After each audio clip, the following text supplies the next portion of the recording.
oeste, do leste, de todo lugar. Estradas da vida eu percorro, levando socorro a quem precisar. Assunto de paz é meu forte, eu cruzo montanhas e vou aprender.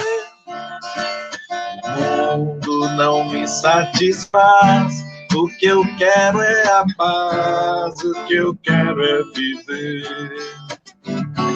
No peito eu levo uma cruz, no meu coração, o que disse Jesus.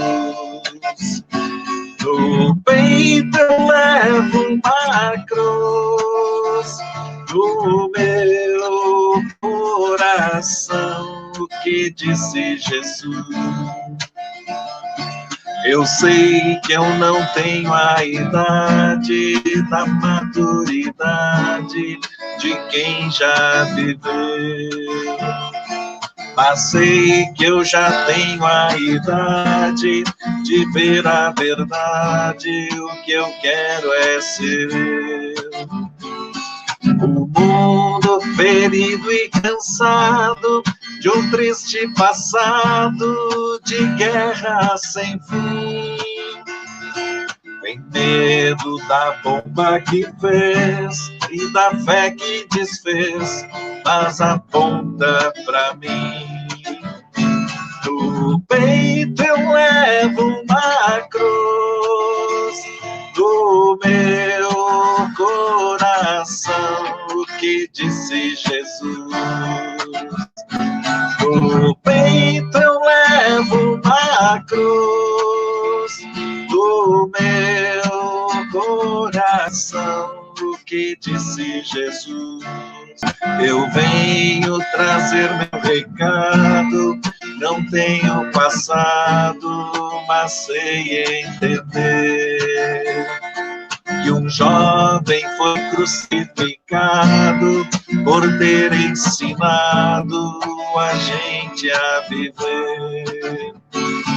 Eu grito ao meu mundo descrente que eu quero ser gente, que eu creio na cruz. Eu creio na força do jovem que segue o caminho do Cristo Jesus. No peito eu levo uma cruz, do meu coração, o que disse Jesus. No peito eu levo uma cruz, do meu coração, o que disse Jesus.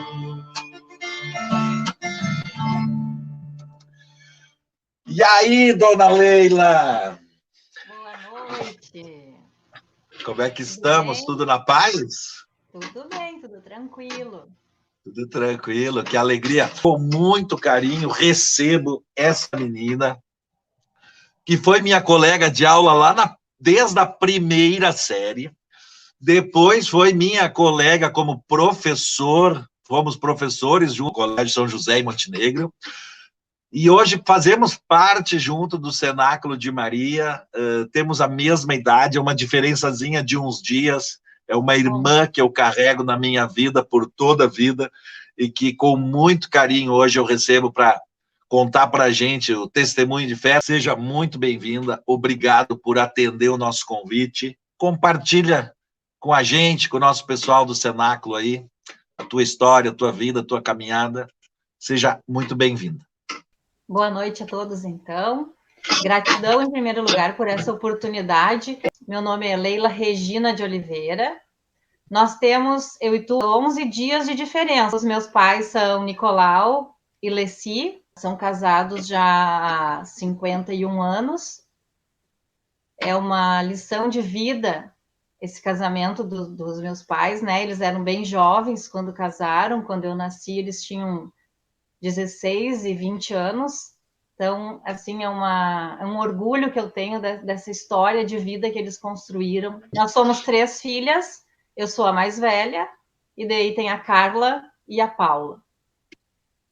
A minha história é uma história que envolveu a fé sempre, desde criança, né? Nós somos de uma família católica, cristã, praticante sempre. E hoje eu vejo muito assim, ó, como um privilégio a gente fazer parte de uma família que desde o nosso nascimento nos traz essa questão dos valores, essa questão da vivência cristã, da vivência de fé, onde um pai não perguntava para um filho se queria ir na missa, se queria fazer catequese, se queria fazer crisma. É uma história que isso é uma coisa certa na nossa vida, né? Ninguém perguntava no sábado, no domingo, vamos na missa, quem vai na missa? Todo mundo vai na missa e a gente sabia que todo mundo ia na missa, né? Aí pode ter alguma pessoa que vai dizer assim, tá, mas onde é que está o direito de escolha e aonde que está aquelas coisas assim que cada um pode decidir por si? Mais do que nunca hoje eu tenho acesso às leis, né? Ao ECA principalmente, e até aos 18 anos os teus pais são a tua autoridade. Então não tem problema algum os teus pais fazerem escolhas por ti. Quando chegar o momento de tu fazer a escolha, tu vai valorizar aquilo que foi te passado, né? Então, eu acho um privilégio ter nascido numa família onde ir à missa não era uma opção, fazer a primeira Eucaristia, fazer a crisma, seguir os sacramentos não era uma opção, era o que se tinha que fazer. Esse é um aprendizado que vale a pena. A gente com os filhos já teve um pouquinho mais solto isso. Eu sempre digo, levei os meus até a crisma, e aí ali a partir da crisma parece que eu dei uma alforria. Então hoje eles vão quando eles percebem que é o momento que eles precisam, que eles querem, né? Mas até o momento da crisma é essencial que se oriente, que se leve, se mostre esse caminho. Nasci aqui em Montenegro, morei sempre aqui, e essa questão da fé, assim, mais fortemente, a maior referência para mim foi a minha avó paterna, né? A minha avó Odila faleceu em novembro, com 92 anos, e foi na casa dela, principalmente, assim, que eu tive mais acesso às coisas de Maria. Ela tinha muitas imagens, ela contava muitas histórias, e essa questão da fé, assim, eu vejo que o maior sofrimento dela, enquanto ela esteve doente, foi o não poder ir à missa. Ela via a missa na televisão, os padres iam na casa dela, levavam a Eucaristia para ela, mas como ela sentiu o não poder ir à missa?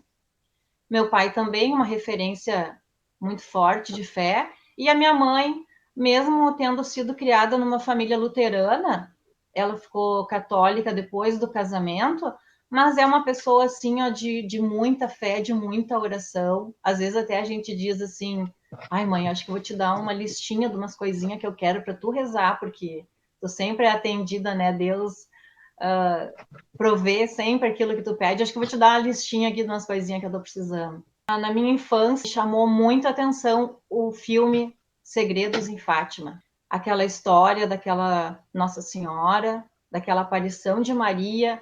Eu assisti esse filme quando criança e a partir dali me despertou assim essa curiosidade de sempre estudar muito sobre Maria, de querer saber as histórias de Maria, de saber a história de cada aparição e essa devoção que eu tenho, sempre pedindo a intercessão dela junto a Deus. Eu me formei no magistério, eu nunca tive dúvida do que eu queria ser, eu sempre quis ser professora, nunca pensei assim a possibilidade de ter outra profissão. Acho que também por influência dessa minha avó, que era professora, e além disso ela tinha a escola nos fundos da casa dela, a Escola Municipal Jerônimo Teixeira, aqui no Passo da Serra. Eu sempre soube que eu queria ser professora. Nunca pensei assim, onde é que eu vou estudar quando eu terminar a oitava série? Eu sabia que eu ia ficar lá no São José e que eu ia fazer o magistério. E já comecei a trabalhar, fui buscar minha graduação depois, quando eu já tinha meus 2 filhos. E eu fui fazer pedagogia, orientação educacional. E depois, por causa do trabalho também, eu fiz uma pós-graduação em gestão escolar, porque fiquei alguns anos, então, como gestora de escola. Durante 28 anos, então, eu trabalhei na educação. 28 anos dedicado à educação aqui de Montenegro, né? Trabalhei no Instituto de Educação São José, na Escola Estadual Adelaide Sabrito. Depois eu fiquei a maior parte de toda a minha carreira foi na Escola Adolfo Schiller. Aí eu fiquei lá como diretora durante 10 anos.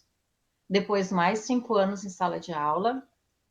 E no final, agora, nos 2 últimos anos, eu tive uma outra experiência para um outro lado da cidade. Eu sempre trabalhei nos bairros Panorama, Santo Antônio, e eu vim aqui para o outro lado da cidade, no bairro Estação e no bairro Aeroclube. Encerrei, então, a minha carreira na escola Ana Beatriz Lemos e na Guilherme Mugi. No São José, eu trabalhava em ensino religioso. Na escola pública, tanto na municipal quanto na estadual, eu trabalhei boa parte com alfabetização e os últimos anos agora eu trabalhei com o 4º ano do ensino fundamental, séries iniciais.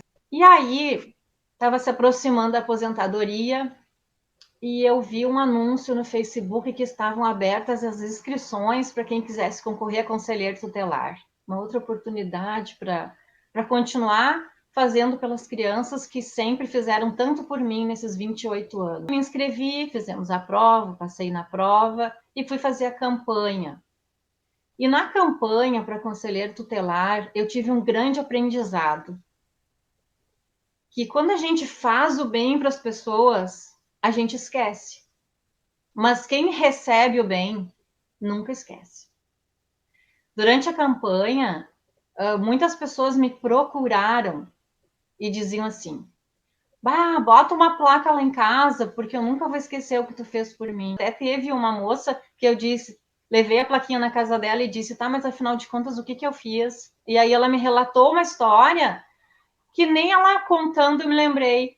Quem recebe o bem nunca esquece. Fui eleita, então, e hoje estou no Conselho Tutelar de Montenegro, numa tarefa, assim, que é bem difícil, muito necessária, de muita responsabilidade.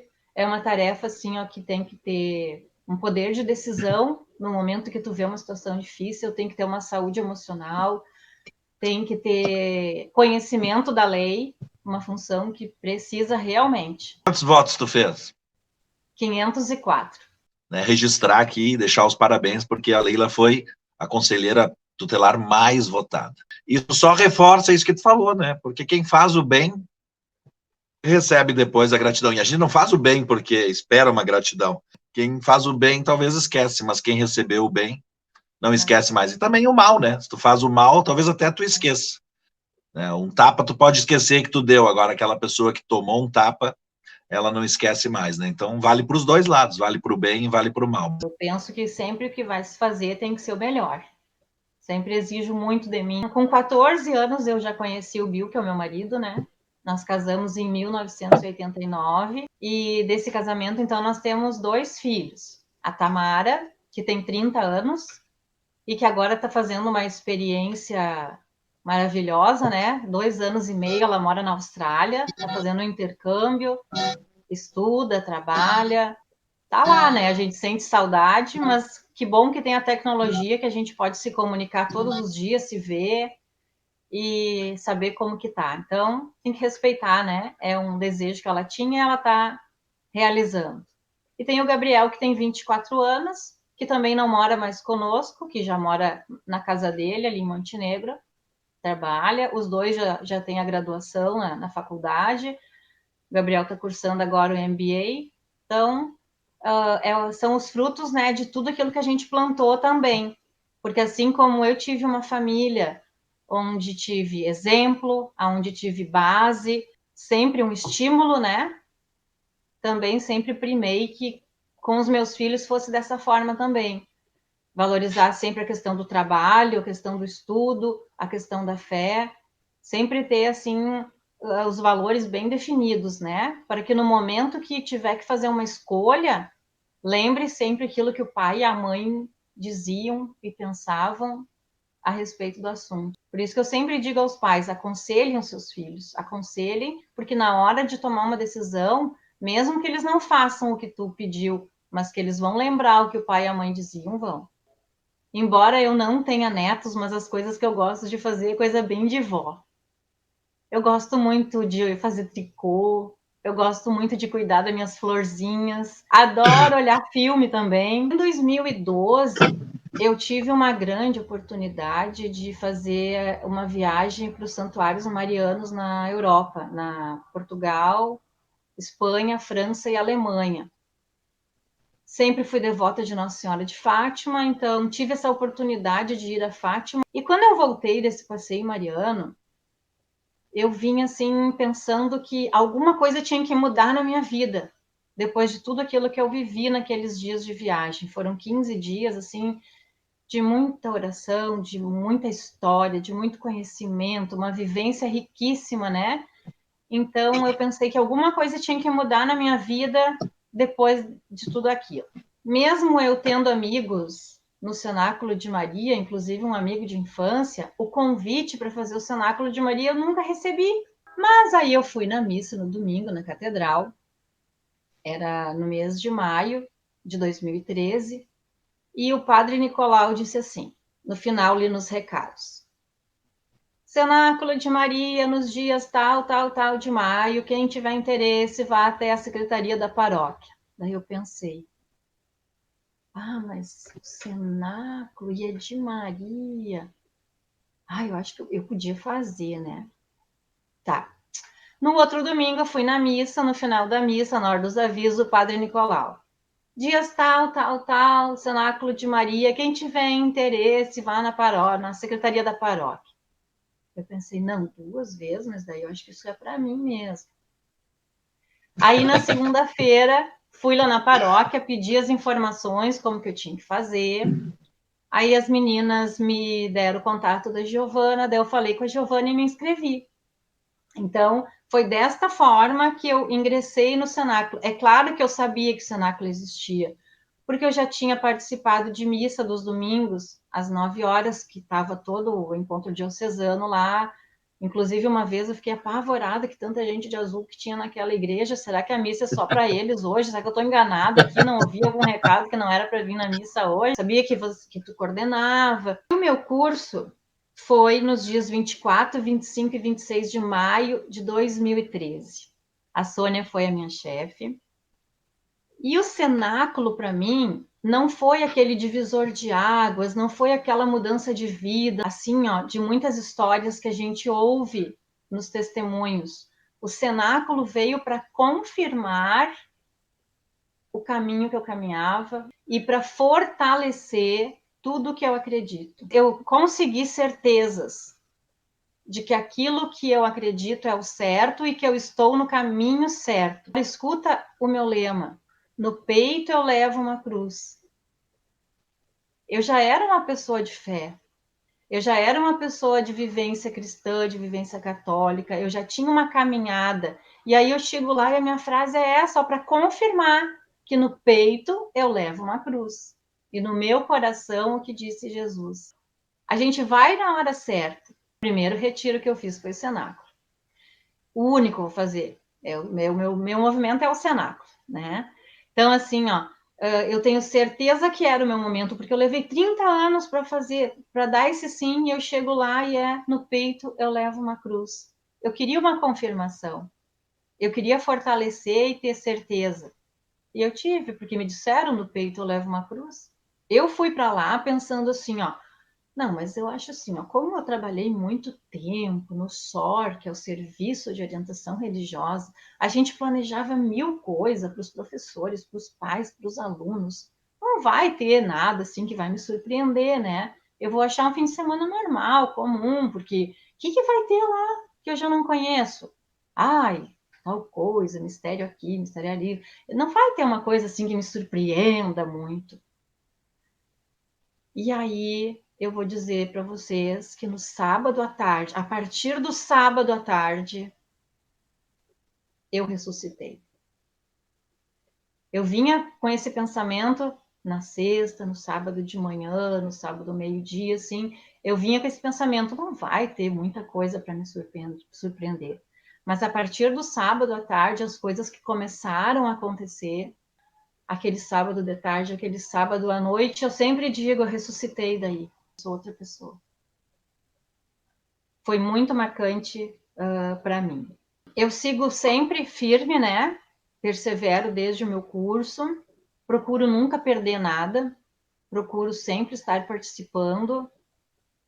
Sou uma pessoa que estou sempre aberta, assim, para aquilo que o movimento precisar de mim, aquilo que o movimento precisar de mim pode me chamar, que eu sempre vou dar um jeito de colaborar e de fazer.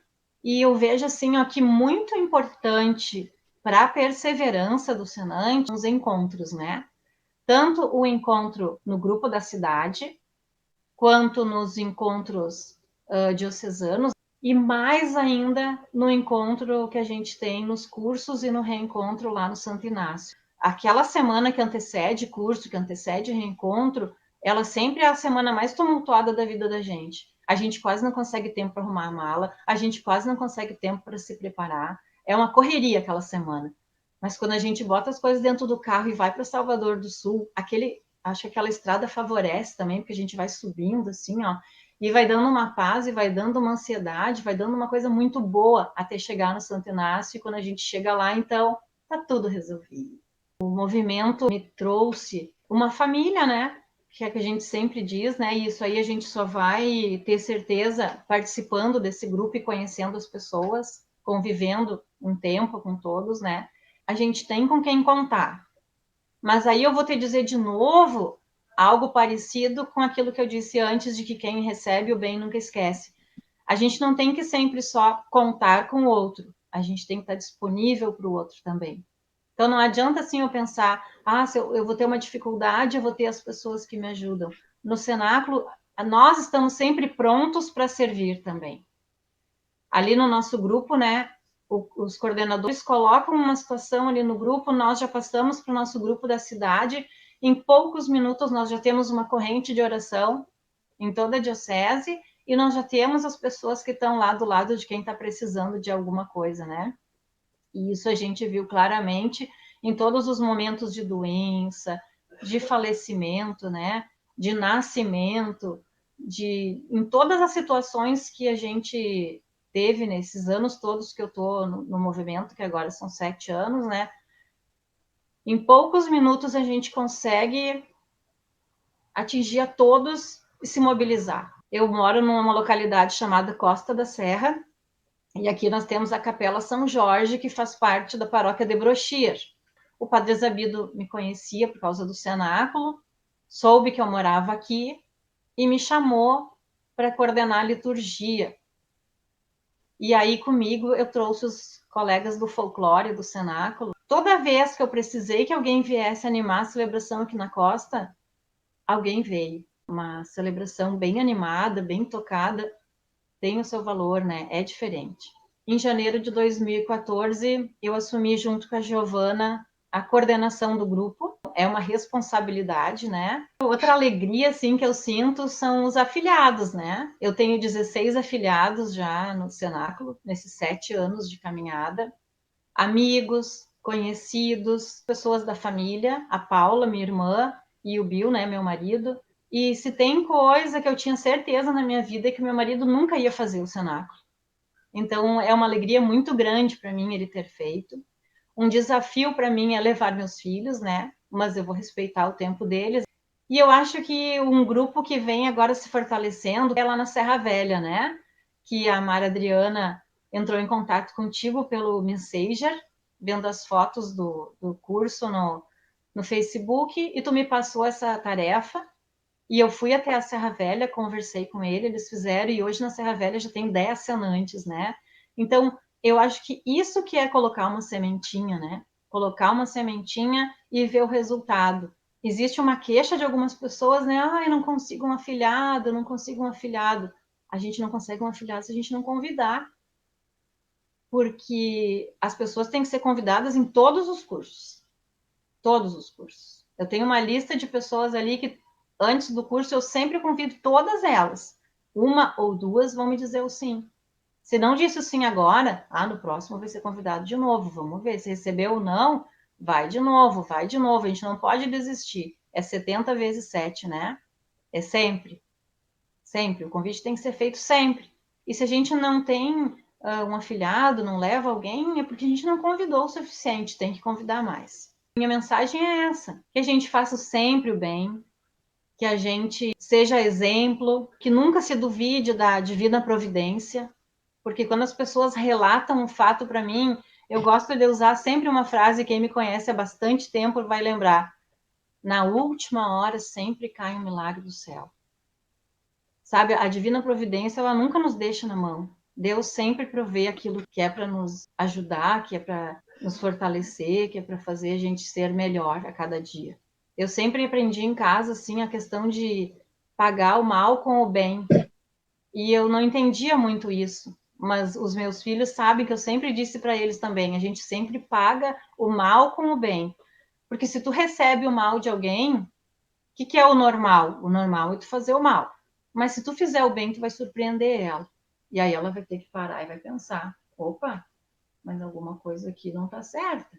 Eu vivo fazendo coisa ruim para ela, eu faço mal para ela, e ela me responde com uma bondade, paga o mal com o bem, porque tu vai surpreender a outra pessoa. Se tu fizer o mal, aquilo sempre vai aumentando a bola de neve. Eu tenho sempre as 3 palavras também, fé, esperança e caridade, né? Palavras que eu tenho comigo desde a minha infância. Eu tive uma turma de catequese, me chamou muito a atenção das crianças não saberem fazer o sinal da cruz, não saberem fazer as orações. Tudo é ensinado na catequese, não tem essa vivência em casa. E aí eu lembro que nós tínhamos uma prancheta onde o pai escreveu as orações à mão, porque não tinha xerox, não tinha livrinho para fazer cópia, né? E à noite nós rezávamos lendo ali até decorar. E ainda depois da oração ele tomava tabuada, né? Assim que a gente aprendeu a rezar. Essas coisas que mudaram muito, né? Ali na catequese, a gente tem que começar desde o sinal da cruz. A autoridade são os pais, a proteção é em casa, isso é o certo, não tem outra forma de se fazer. Tu é bem professora, né? Tudo organizadinho, tudo organizadinho, tudo certinho. Como é bom a gente ser uma pessoa organizada, uma pessoa com rotina. Isso é muito bom, né? Essa vida de bagunça, de desorganização, de desordem, isso não leva a gente para lugar nenhum. Então, tuas orientações e teus conselhos em relação à própria educação dos filhos, né? A questão de conselho tutelar, tu hoje está aí na ponta, vendo os dramas e os problemas causados pela falta de pais orientarem os seus filhos. Então, olha, que maravilhoso esse teu testemunho, esse teu depoimento. A gente arquivar também na memória. E aí, meu irmãozinho? Boa noite. Tudo certo? Tudo na paz? Como é que anda aí pela Costa da Serra? Tudo tranquilo? Nosso churrasqueiro oficial aí dos eventos do Cenáculo, Mestre Bill, mestre da churrasqueira. Foi maravilhoso te escutar, foi maravilhoso. Eu estava me sentindo quase como um aluninho sentado na aula, vendo a professora trazer as matérias, assim, é tão legal o teu jeito, a tua forma como tu conduz as coisas. Então, dá a tua mensagem final, faz o teu encerramento. A gente sai da escola, mas a escola nunca sai da gente. E além do mais, nós temos, eu e tu, a questão de sermos virginianos, né? Então, o virginiano tem aquela coisa muito regrada, assim, né? Passo a passo. Então, que bom, acho que é muito bom isso. A minha mensagem é a seguinte, ó. Seja o que for que a gente fizer, seja onde estiver, sempre e todo dia, tenha Deus contigo. Tenha Deus na tua frente para Ele te mostrar o caminho. Tenha Deus aqui dos teus lados, ó, para Ele te acompanhar. E tenha Deus aqui atrás de ti, porque se tu cair, Ele vai te erguer. Não se tem prejuízo algum tendo Deus conosco. Só temos a ganhar. Então, tenha Ele sempre contigo, todos os dias, em qualquer lugar, e dá toda a tua volta. A gente reza em qualquer lugar, em qualquer horário, e a gente conversa com Deus. E é isso. Um abraço a todos, muito obrigado pela oportunidade, e salve Maria. Leila, um beijão, minha querida colega de aula, colega de profissão, um tempo de professora e hoje colega de Cenáculo. Foi uma aula, tu deu uma aula aí pra gente, uma eterna professora. Um grande abraço, fiquem com Deus, salve Maria e até mais.